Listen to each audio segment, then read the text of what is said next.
abrir a sua Bíblia no livro de Tiago, capítulo 5.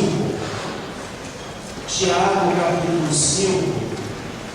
E nós vamos meditar aqui um pouco nesta passagem bíblica que começa no versículo 13 e que fala sobre oração. Diz assim a palavra de Deus, Tiago, capítulo 5, versículo 13. Está alguém entre vós aflito?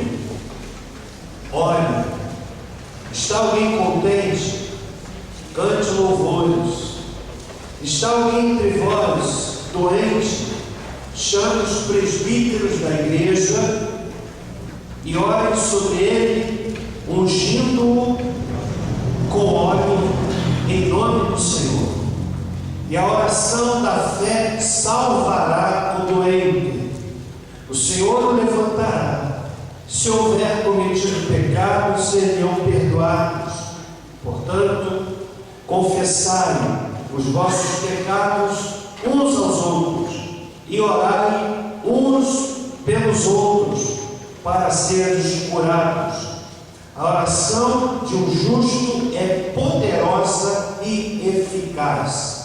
Eu vou ler mais uma vez este final do versículo de número 16, que na minha tradução diz assim: a oração de um justo é poderosa e eficaz.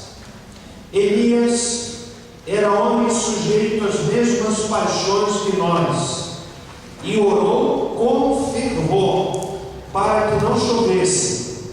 E durante 3 anos e 6 meses não choveu sobre a terra. E orou outra vez, e o céu deu chuva, e a terra produziu o seu fruto. Deus abençoe a leitura da sua palavra ao nosso coração. Eu quero basear a minha reflexão nessa noite na pergunta que aparece aqui, cuja resposta é uma das menores de toda a Bíblia: 3 palavrinhas só. Está alguém entre vós aflito? É a pergunta. E a resposta simples, objetiva, na forma de 3 letras, que é exatamente essa: ore. Está alguém entre vós aflito? Ore. Sofrimento, irmãos, e aflição se constituem em um dos maiores enigmas da experiência humana. Hoje pela manhã eu assisti ao jornal e uma tragédia que aconteceu em São Paulo, de uma motorista que foi retirar um carro lá do estacionamento. O carro era de um deficiente. Provavelmente o mecanismo de mudança de marcha, de aceleração daquele carro era diferente, porque era de um deficiente. E o moço, por uma fatalidade, acelerou muito o carro entrou no salão, atropelou algumas pessoas, vindo a matar uma delas. E a reportagem focou na situação daquele moço. O repórter dizia do desespero daquele moço. Não sei não, mas pela maneira como ele gritava e o teor da sua fala, poderia até sugerir tratar-se de um crente. Eu não sei. Lá no chão ele se contorcia e gritava: meu Deus, misericórdia de mim, misericórdia, eu quero morrer, meu Deus, misericórdia de mim, misericórdia. Alguém viu essa reportagem?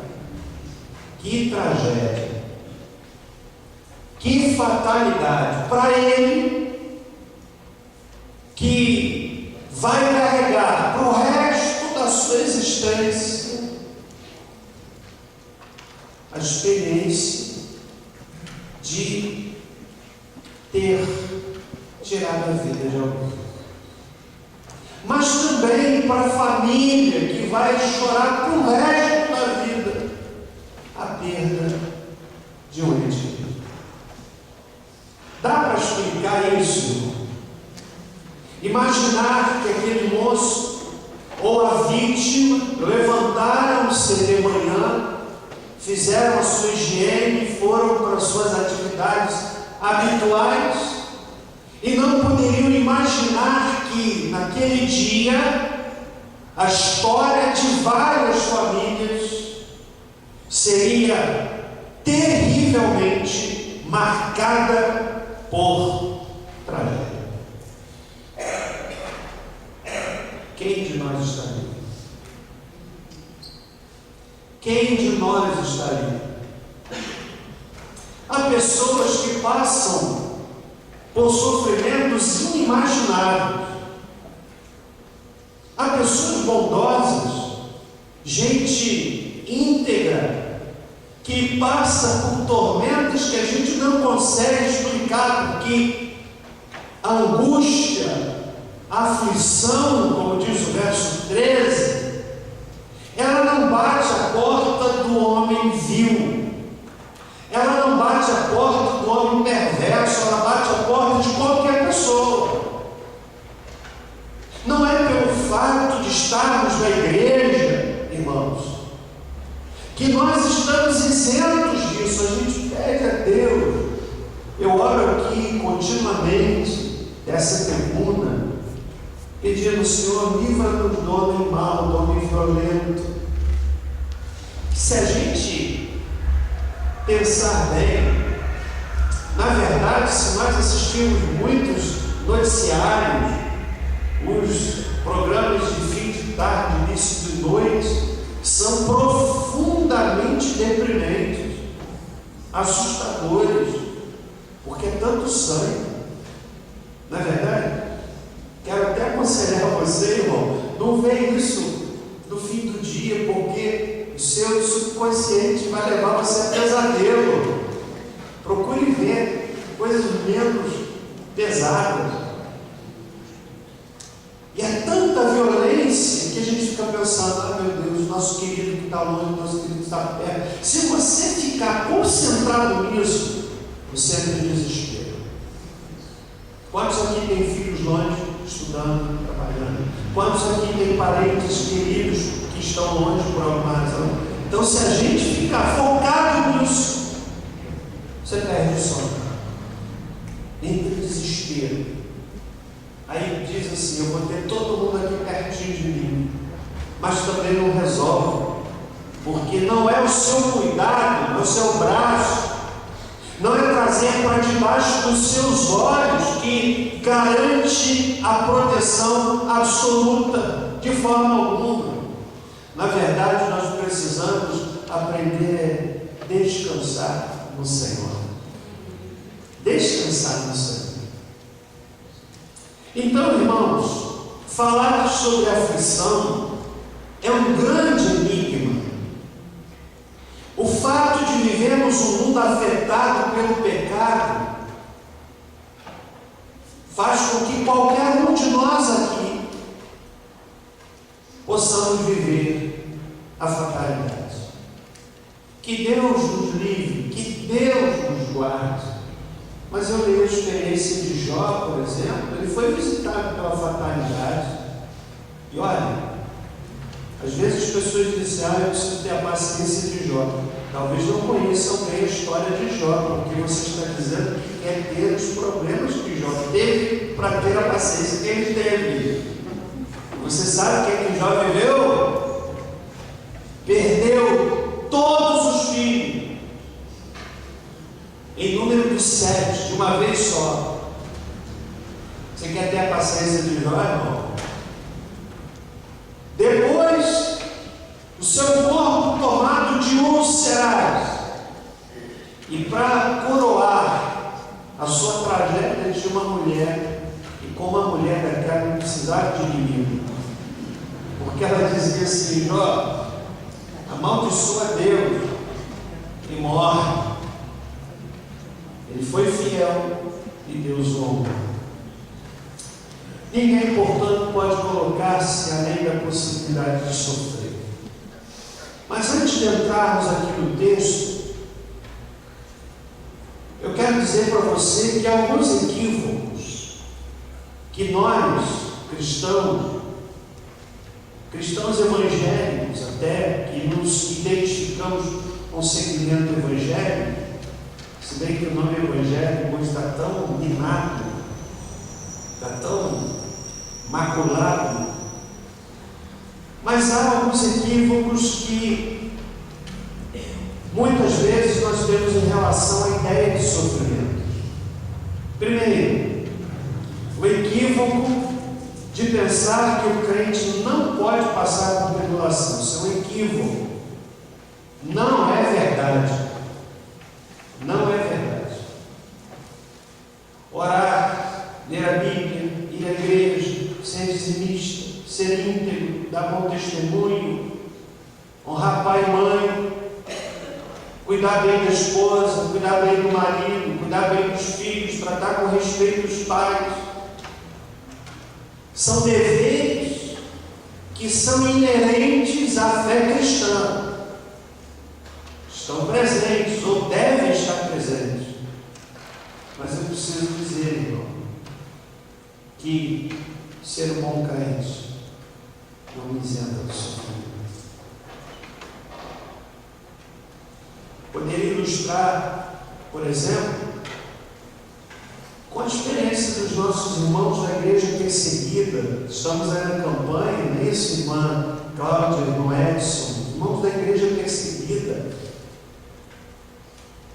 que por causa do Evangelho, olha, às vezes a gente fala em tribulação, não é? Chamamos tribulação aquela ação do chefe lá no emprego que persegue, que boicota, que faz tudo para prejudicar você, porque você é crente. Aí a gente diz: estou vivendo uma grande tribulação. Talvez, se você olhasse um pouco a realidade de alguns que de fato estão vivendo tribulação com risco de morte, ou às vezes até a tribulação que já trouxe morte para dentro de casa. Talvez você dissesse: estou vivendo uma grande e terrível luta, mas comparada a essa situação dos nossos irmãos da igreja perseguida lá na Coreia do Norte, por exemplo,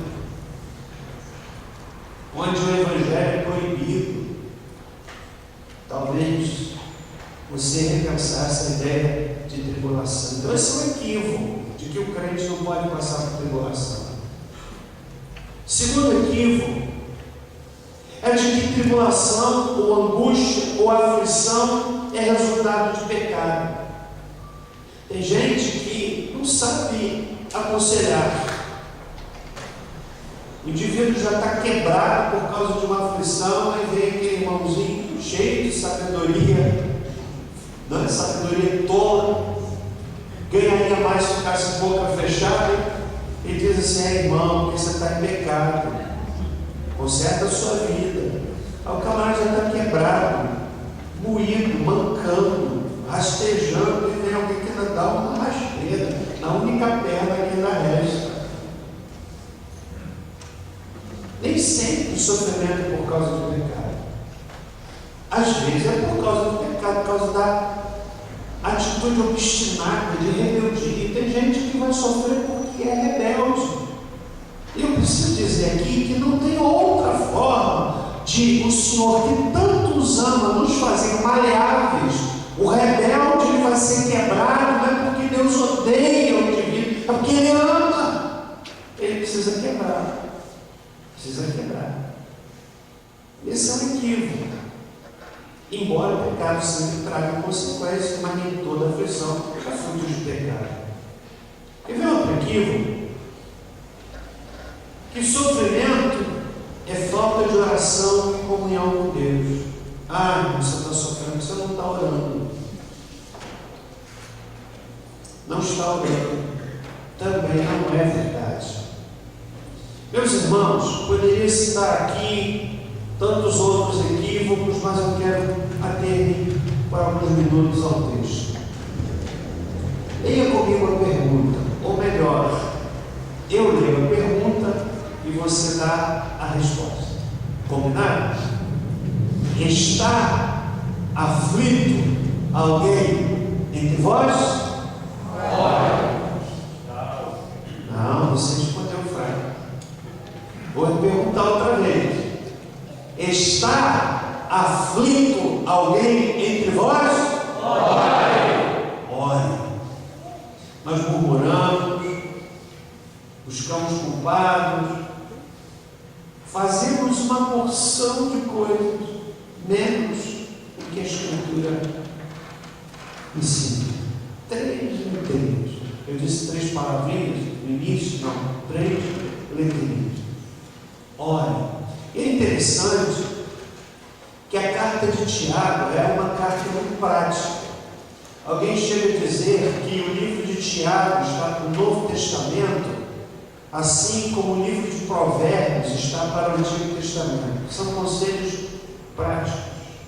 Recentemente, o pastor Reuel pregou sobre a carta de Tiago, e ainda estou me habituando a falar assim, né? Pastor Reuel pregou aqui sobre a carta de Tiago, e ele fez referência ao fato de que Tiago dá muita ênfase a obras, e Lutero teve dificuldade em aceitar a canonicidade desse livro, exatamente porque ele fala de obras, que a fé sem obras é morta, e é tida como a carta mais antiga do Novo Testamento.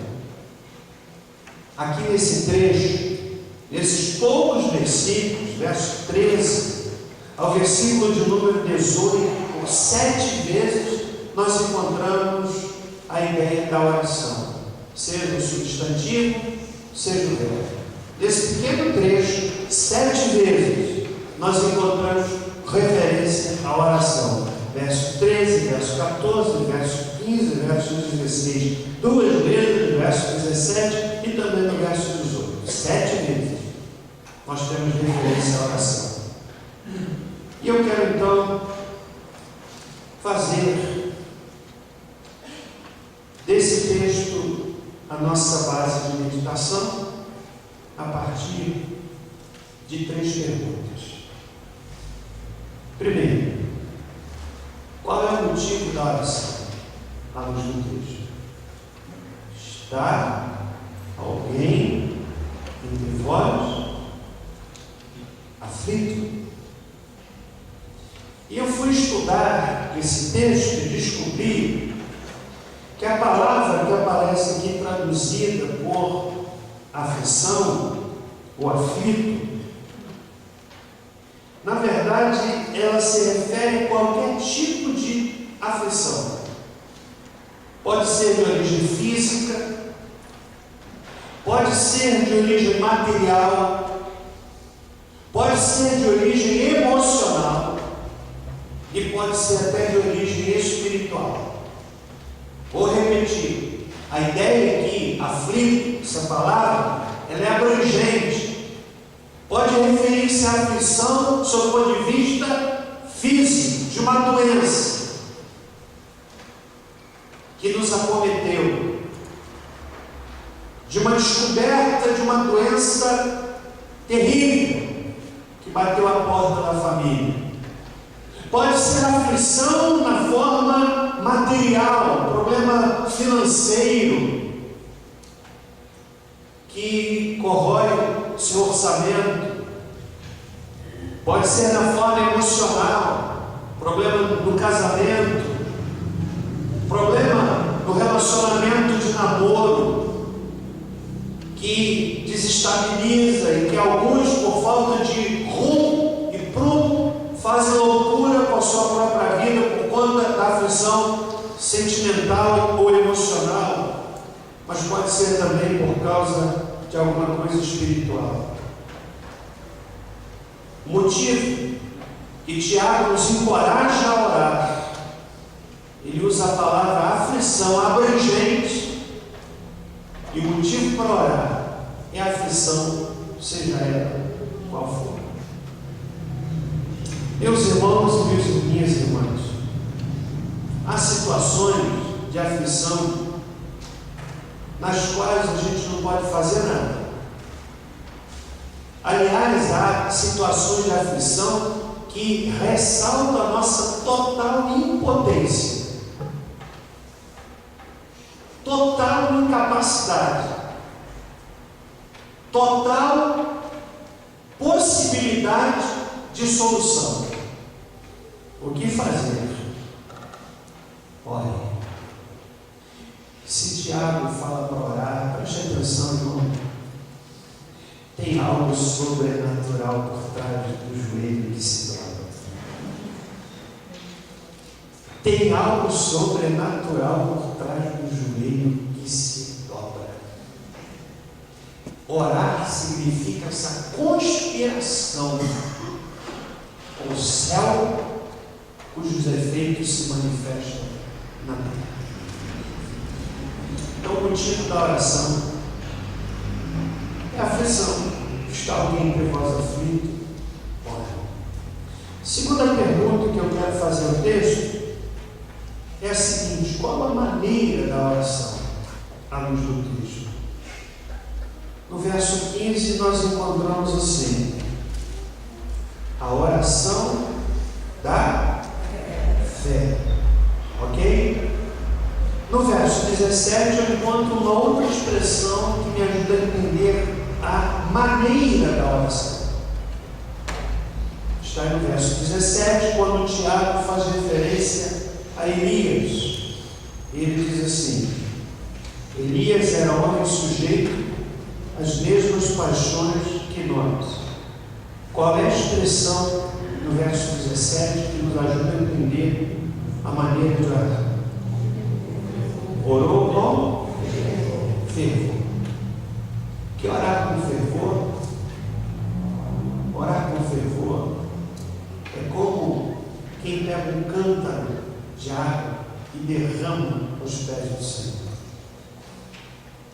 É quem ora com absoluta dependência de Deus, com total reconhecimento de que nada podemos e com a total convicção de que Deus tudo pode. É orar não vendo impossível. É orar, pelo contrário, vendo possibilidades, mesmo na situação aparentemente impossível. Orar com fervor. Pessoalmente, irmãos, eu acredito que as situações que nos levam verdadeiramente a orar com fervor são as situações de aflição. É a verdade. Quando a gente não está vivendo um momento de aflição, a gente até ora, e eu até creio que Deus ouve, mas orar com fervor é aquela que tira a gente da cama, que aliás não consegue segurar a gente na cama, e quando você se dá conta, você está lá na sua sala, ou no seu gabinete, ou mesmo no seu quarto, de joelhos, falando com o Senhor, uma situação de aflição. Veja aqui a irmã Regina, que situação do seu filho, né? Foi atropelado, a vida do Renan Milagre, atropelado por um caminhão, estava de bicicleta, na verdade. Milagre. Menino poderia, hoje a mãe e o pai poderia estar chorando a perda do Renan. Foi um milagre. Quebrou a perna. Ele quebrou 5 costelas e uma da costela. Ele perdeu o pulmão e a bacia exposta. Misericórdia. Isso é aflição. O senhor orou muito, irmão? Muito. Depois, sentado na porta da UTI orando. Olha só. Sentado na porta da UTI orando. Sabe por quê? Porque a aflição tem essa capacidade. Tira a gente da comodidade. Alguém já passou sentado na porta de uma UTI? Vamos fazer uma experiência de hoje para amanhã? Sim ou não? Deus nos livre e guarde. Não é? Não é verdade? Mas a aflição tira a gente da comodidade. Era um filho único dessa irmã. Fiquei feliz quando eu vi, domingo, faz muito tempo o Renan aqui, quando ele veio a primeira vez à igreja depois do acidente, ele queria o Renan crescer. Eu me emocionei de ver porque o milagre. A aflição faz isso. Leva a gente a orar como? Mas, gente, será que a gente só precisa da aflição? Só pode orar com fervor na aflição? Às vezes nós não somos fervorosos. Não é verdade? Então a segunda pergunta é essa. A maneira da oração, com fé e com fervor. Aqui no texto, irmãos, eu preciso comentar um pouco o que Tiago diz no verso 16. Ele fala, aliás, no verso 14, quando ele fala de orar pelo doente, chama os presbíteros, orando sobre ele, ungindo com óleo em nome do Senhor. A prática da unção, ela era praticada pela igreja cristã. A igreja romana, a igreja católica romana, no século 12 e 13, a partir desse texto, criou o dogma da chamada extrema unção, exatamente com base nesse texto, que se entendeu ungir o moribundo, o indivíduo que estava à beira da morte, então uma extrema unção, que era, na verdade, para a alma e não para o corpo. É uma preparação para a morte que se aproximava. No entanto, eu quero pensar a unção com óleo de outra forma. O óleo na Bíblia é usado por pelo menos 3 motivos. Ele é usado como cosmético, era usado como remédio, mas também ele era usado como simbolismo espiritual. Lá no Evangelho de Marcos, no capítulo 6, quero que você venha comigo, a gente tem uma referência no ministério de Jesus. Marcos, capítulo 6, no ministério de Jesus, quando ele envia os discípulos, e aí é uma referência em Marcos 6, capítulo 6, verso 13, que diz assim, verso 12 e 13: então, saindo eles, pregavam ao povo que se arrependesse, expulsavam muitos demônios e faziam o quê? Ungiam muitos enfermos com óleo e os curavam. Na verdade, a posição que Tiago está tratando, na unção do óleo, tem a ver com o simbolismo espiritual. Calvino, por exemplo, ele entendia que a unção com óleo, ela não era remédio, mas tinha um significado espiritual de, como elemento físico, possibilitar, não o óleo, mas a fé, a cura do enfermo. Na nossa tradição batista, não é prática comum, mas eu não posso dizer que não seja algo bíblico. Você está entendendo? Eu não posso dizer que não seja bíblico. Nós não praticamos e não pecamos porque não praticamos. Mas eu não posso dizer, eu reafirmo, que ungir com óleo o enfermo, para que a oração da fé materializada na unção com óleo possa trazer cura para o enfermo. Não posso dizer que isso não seja bíblico. Não há nenhum argumento na Escritura que me leve a dizer: isso não é Bíblia. Mas também não há nenhum argumento na Bíblia que me ensine a sair ungindo todo mundo, em todo lugar, montar uma banquinha na porta da igreja e ungir a torta direita. Há muitas coisas que a nossa tradição batista não faz, mas nem por isso a gente vai dizer que não é bíblico, não são bíblicas. Irmãos, estão entendendo? Amém, gente? Bom, em último lugar, a última pergunta é a seguinte: qual é o resultado da oração à luz do texto? Primeiro motivo da oração, a maneira da oração, e por fim, qual é o resultado da oração? Quantos estão comigo até aqui? Entendendo? Olha, eu estou explicando Bíblia, né? E pode ser diferente. Pode ser diferente, tem que ser Bíblia. Se não tem Bíblia, suspeite. Se a Bíblia é pretexto, é suspeite. Se a Bíblia não é o centro da proclamação, suspeite. Tem que ser a Bíblia, tem que ser a palavra. Disse domingo e repito: o cristianismo é essencialmente religião da palavra. Tem de ter Bíblia. Então, nos cultos aqui, vai ter Bíblia. Vai ter Bíblia. Vai ter Bíblia. Amém? Amém? Qual é o resultado da oração à luz do texto? Verso 16 diz assim: confessai os vossos pecados uns aos outros e orai uns pelos outros. Qual é o resultado? Para ser curados. A oração é eficaz.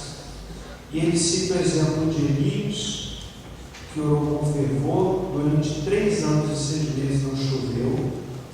É a oração tendo capacidade de interferir na natureza. É a oração tendo a capacidade de segurar o céu por 3 anos e 6 meses para que não chovesse. E Tiago tem o cuidado de aproximar Elias de cada um de nós. Tem o cuidado de não mostrar Elias como um super-homem, como alguém que está num patamar tão elevado acima de nós, o que poderia levar à compreensão de que, pelo fato de estar ele no nível mais elevado, a oração dele era uma oração muito mais eficaz, porque ele era um homem mais santo, mas puro. Não. Tiago tem o cuidado de fazer esse registro. Elias, verso 17, era homem o quê? Sujeito às mesmas paixões, aos mesmos desejos pecaminosos, sujeito, isto é, com a possibilidade de ter os mesmos desejos pecaminosos que qualquer um de nós aqui tem. Quando ele diz isso, que eu acho fantástico, é que ele traz a oração para o nível de todos nós. Você está entendendo? E ele orou 3 anos e 6 meses no chuveiro.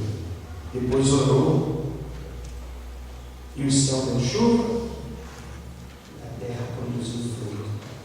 A oração afetando a natureza.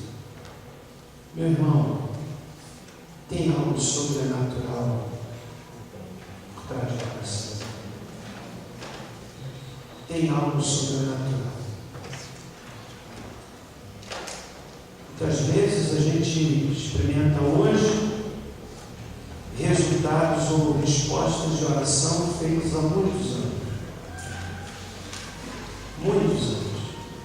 Tem algo sobrenatural. A gente ora e esquece. Mas Deus não. Deus não. Então eu quero, finalizando a minha fala, encerrar o culto orando com essa reflexão de mente. Eu espero que você tenha entendido. Quantos entenderam que não amém? Você entendeu? Não? Você está vivendo um momento de aflição? Olha. Você está vivendo um momento de angústia? Olha. É o que a gente vai fazer finalizando essa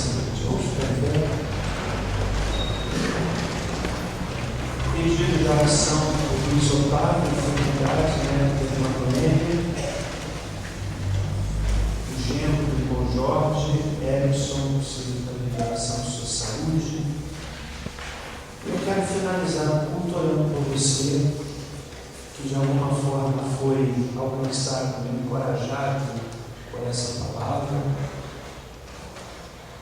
Veio aqui hoje, no culto de quarta-feira, normalmente a frequência é menor, por várias razões, mas eu quero orar por você. Pastor, eu estou vivendo um momento de grande aflição. A Bíblia diz que a resposta à sua indagação é essa. Mas diz também que devemos orar uns pelos outros. A minha oração não é mais eficaz do que a sua. É verdade. A minha oração não é mais eficaz do que a sua. O que Deus ouve é oração de fé. Então eu quero convidar você a vir aqui à frente. Pastor, essa palavra me encoraja, me anima. Eu preciso que você ore por mim, pastor, juntamente com a igreja. Vamos cantar esse louvor. Você pode vir. Pode vir. Na simplicidade deste culto, simplicidade desta reunião, poucos aqui, nós vamos orar. Podemos cantar esse louvor.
essa palavra em mente e com a inspiração que a tua palavra nos dá, nós estamos aqui e eu quero nesta hora ser intérprete diante de ti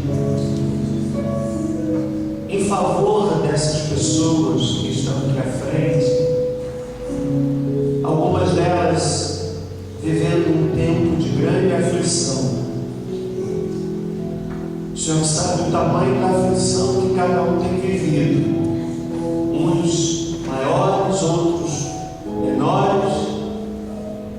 O Senhor sabe o que cada um tem experimentado. O Senhor sabe as preocupações, a impotência que tem vivido diante da situação que lhes tem trazido angústia. Mas nesta hora, baseados na tua palavra, nós fazemos o que ela nos manda. Está alguém entre vós aflito? Ore. E orar é, na verdade, entrar na tua presença e vislumbrar a possibilidade diante da impossibilidade. Eu quero, Deus, colocar diante do Senhor cada pessoa aqui, cada dificuldade. Eu não as conheço, mas o Senhor conhece. Põe a tua mão, meu Deus. Pode ser que a solução não venha hoje, não venha amanhã, não venha no mês próximo, mas com certeza, no tempo do Senhor, do jeito do Senhor, nós cremos que ela virá e nos comprometemos em dar-te toda a honra, toda a glória, todo o louvor. Põe a tua mão sobre a nossa vida, põe a tua mão sobre a nossa cabeça, Senhor. Peço isto no sentido de que o Senhor nos guarde, no sentido de que o Senhor guarde a nossa família, meu Deus. Aqui, pais que vêm à frente, tendo como motivo da sua angústia, da sua aflição, um problema que tem afetado o filho, a filha, e torna-se maior para eles, porque na verdade o que afeta um filho, o que afeta uma filha, muitas vezes afeta muito mais aos seus pais. Por isso, em nome de Jesus, eu quero colocar aqui diante do Senhor. Talvez a aflição de alguns seja de ordem física, seja uma doença. E eu quero pedir nesta hora que o Senhor, de acordo com a tua vontade, libere cura para o enfermo, em nome de Jesus. Talvez para alguns a sua aflição seja na forma material, um negócio mal feito, uma dificuldade financeira, uma dívida a ser saldada para a qual não tem recurso, ou qualquer outra que tenha afetado materialmente, Senhor. Aqueles que aqui estão, eu quero pedir em nome de Jesus que o Senhor possa liberar a solução em nome de Jesus. Gente, talvez com questões jurídicas pendentes, recursos que estão aguardando há tanto tempo, Senhor, libera em nome de Jesus. Talvez alguns aqui estejam vivendo aflição de ordem emocional, talvez alguma coisa que lhes feriu o coração, esmagoou o coração, lhes tem tirado a alegria. Senhor, libera a vida em nome de Jesus. Ou aquele que está vivendo aflição de ordem espiritual, pessoas muito